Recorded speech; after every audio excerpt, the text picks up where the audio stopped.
For today's video, Yamaha Mio Gear 125, bibigyan ko idea kung ano ang numero sa kanyang gearbox guys. Nagkataon meron tayong binaklas na isang Mio Gear. Ngayon i-share ko sa inyo ang mga numero ng mga bearing sa loob ng kanyang gearbox.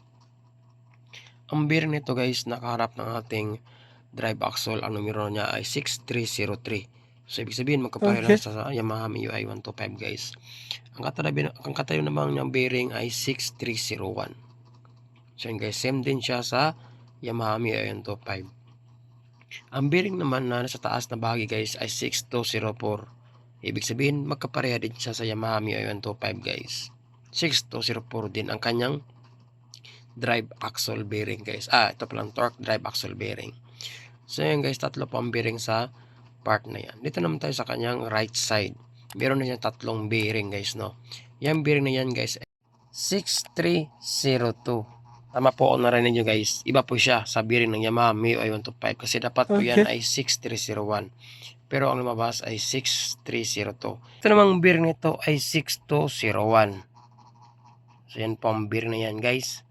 So yan po ay pareha din sa Yamaha Mio 125 na may 6201 din. Sa lahat ng bearing ng Yamaha Mio 125 guys, itong 6302 po ang hindi ka magkapareha. So ito po dapat ay 6301. So ngayon guys, ito namang malaking axle na to nakatabi ng 6302 na may oil seal. Yan po sa ating drive axle para sa ating gulong. Ang numero naman yan guys ay 6222.